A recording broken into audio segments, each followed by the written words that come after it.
Gaza के अंदर युद्ध इस लेवल पर पहुंच चुका है कि अब जान हमास की जाएगी या फिर इजरायल की सेना की, ये कोई नहीं जानता, लेकिन जान जरूर जाएगी, इसकी गारंटी 100% है।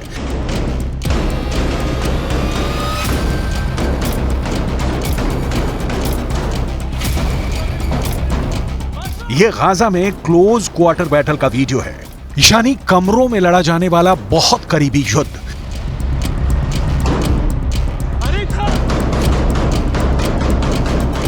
इजरायल के कमांडो इस इमारत में एक एक कमरे को खंगाल रहे हैं, ताबड़तोड़ फायरिंग हो रही है।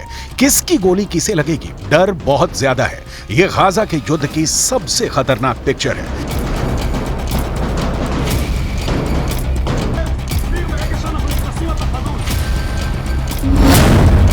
लेकिन इस बीच एक बड़ी रिपोर्ट आई है जिसके मुताबिक गाजा में युद्ध अगले 2 महीने तक खत्म नहीं होने वाला, यानी जनवरी और फरवरी के बाद हमास मार्च में भी जिंदा रहेगा। इस बार की पूरी गारंटी दी जा रही है। यह रिपोर्ट इजरायल की सेना के ही एक अधिकारी ने दी है। सवाल है कि 5 महीने युद्ध चला तो क्या हमास बचेगा या इजरायल?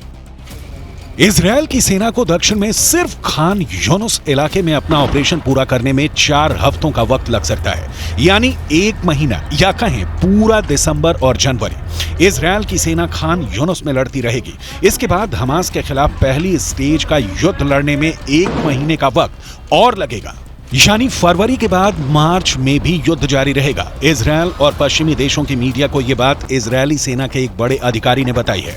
उत्तरी गाजा पर कब्जा करने के बावजूद इजरायल की सेना को गलियों में युद्ध लड़ना पड़ रहा है। अब दक्षिण में खान यूनुस की गलियों में जंग जारी है और यहां का युद्ध तो और भी खतरनाक बताया जा रहा है।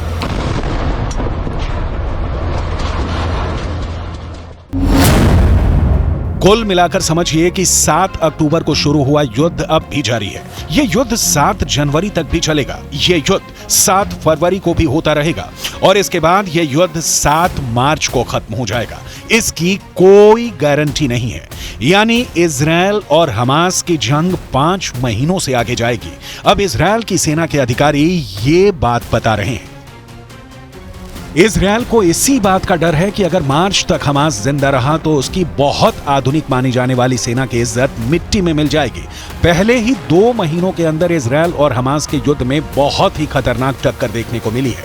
हमास के एंटी टैंक दस्तों ने इजरायल की सेना की नींद उड़ा दी है, इसमें कोई शक नहीं। बंधकों को छुड़ाने वाले सीज फायर के बाद इजरायल हमास पर 10 गुना तेज हमला करेगा, ये सब जानते थे।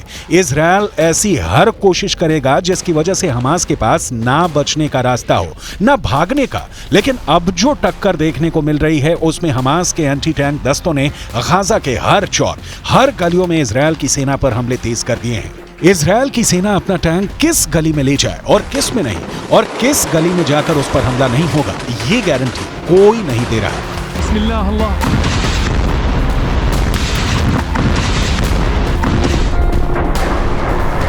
हमास की एक बॉडी कैमरा फुटेज इजरायल को मिली है और इसमें हमास के एंटी टैंक दस्तों को बिल्डिंग में छिपे हुए देखा जा सकता है। जिस जगह पर यह दस्ता छुपकर इजरायल पर हमले की फिराक में था, वहीं पर इजरायल ने हवाई हमला कर डाला। जाहिर है ऐसे धमाके में कोई जिंदा नहीं बचा होगा।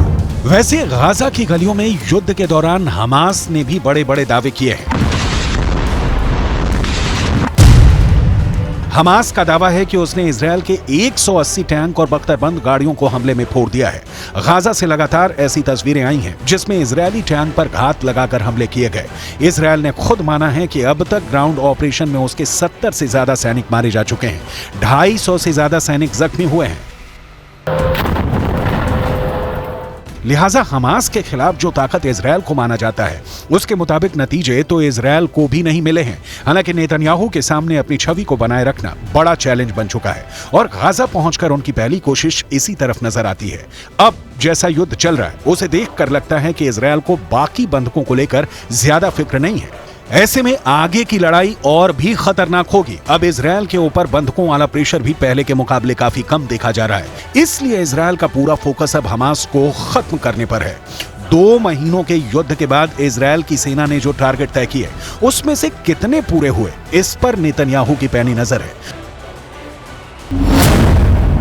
2 महीने के युद्ध के बाद इजरायल को क्या हासिल हुआ? गाजा पूरी तरह तबाह हो चुका है।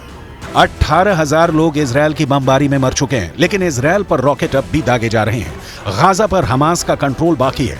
हिजबुल्लाह के साथ इजरायल का उत्तरी बॉर्डर यानी लेबनान का फ्रंट अब भी एक्टिव है। अमेरिका इजरायल की मदद कर रहा है, लेकिन सीधा इस युद्ध में शामिल नहीं होना चाहता, क्योंकि वो यूक्रेन में भी एक्टिव है। ईरान के समर्थन वाले मिलिशिया इस वक्त इजरायल और अमेरिका दोनों पर हमले कर रहे हैं, और इन सबके बीच हमास अब भी जिंदा है, यानी जिसे इजरायल पूरी तरह से खत्म करना चाहता है, वो अब भी इजरायल से लड़ रहा है।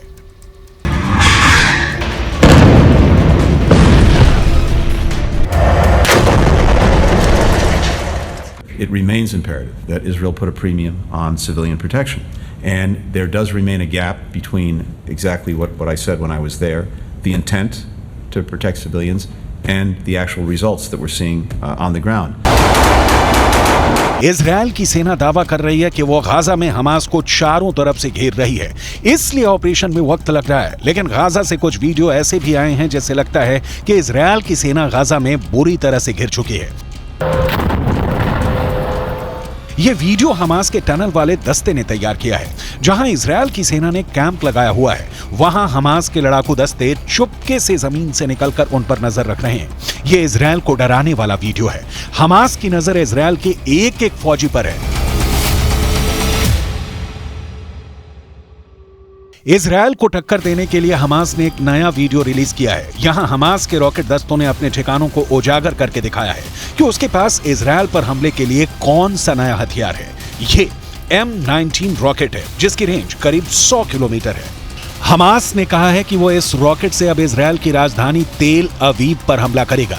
ये रॉकेट और इसको दागने वाला मल्टी लॉन्चर ये गाजा का ही कोई हिस्सा है। सवाल है कि क्या ये जगह अब तक इजरायल और अमेरिका की सैटेलाइट की नजर में नहीं आई, ना ही इजरायल और अमेरिका के ड्रोन इसे देख पाए।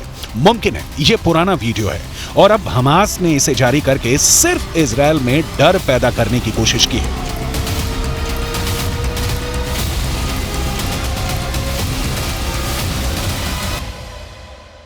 गाजा के अलावा इजरायल के लिए उत्तरी बॉर्डर बड़ा खतरा बन चुका है। ये लेबनान बॉर्डर पर इजरायल की बड़ी पोस्ट है और यहां हिजबुल्लाह ने एक एंटी टैंक मिसाइल से हमला किया और फिर देखिए क्या हुआ।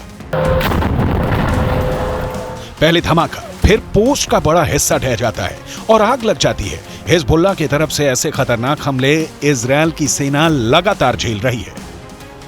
जब इसके बारे में नेतन्याहू से पूछा गया तो उनका जवाब भी गौर करने वाला है। सैनिकों के बीच इस तरह के सवालों का जवाब कैसे देना है, नेतन्याहू बहुत अच्छी तरह से जानते हैं। כי אם חיזבאללה יבחר לפתוח במלחמה כוללת, אז הוא במו ידיו יהפוך את ביירות ואת דרום לבנון, לא רחוק מכאן, לעזה ולח'אן יונס। हिजबुल्लाह हो, हूथी हो या फिर हमास, इजरायल के लिए खतरा साफ है और बहुत बड़ा है। हमास अगर मार्च तक जिंदा रहा तो ये युद्ध पलट सकता है।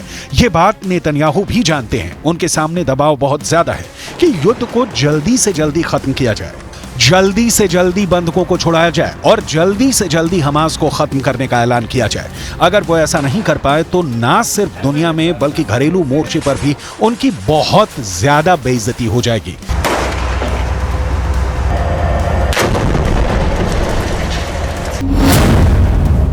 इसलिए इजरायल और नेतन्याहू के सामने सबसे बड़ा डर है कि अब मार्च तक हमास जिंदा रहेगा। यह बात इजरायल की सेना अपनी रिपोर्ट में कह रही है। हमास का गुनाह ही इतना बड़ा है कि इजरायल ने उसे पूरी तरह से खत्म करने की कसम खाई है। यही वजह है कि 7 अक्टूबर के बाद से गाजा में जिसने हाथ डाला है उसने अपना हाथ जलाया है। गाजा जलता हुआ कुआं बन चुका है, जो गिरेगा खत्म हो जाएगा, क्योंकि इजरायल को जिसने भी अब तक रोकने की कोशिश की उसको नेतन्याहू ने सिर्फ एक जवाब दिया, जब तक हमास खत्म नहीं हो जाता तब तक युद्ध जारी रहेगा। बंधकों को छुड़ाने के लिए सीज फायर तो कर दिया गया, लेकिन एक बात साफ है कि अब तक इजरायल के सामने सब फेल हो चुके हैं। इजरायल के आगे ईरान फेल हो चुका है। इजरायल के आगे हमास से लेकर हिजबुल्लाह और यमन के हूथी भी नाकाम रहे हैं। इजरायल के सामने सऊदी अरब और बाकी अरब देशों की जुबान पर ताला लगा है। अरब देश पूरी तरह फेल साबित हुए हैं। इजरायल के खिलाफ रूस भी फेल हो गया और इजरायल ने अमेरिका को भी बता दिया कि वो इजरायल से है, इजरायल उससे नहीं, यानी अमेरिका भी फेल है। नेतन्याहू अब कोई बात बर्दाश्त नहीं करेंगे। वो बैकफुट पर नहीं, फ्रंट फुट पर तबाही मचाएंगे। उन्होंने अमेरिका को भी इस बात का एहसास दिला दिया है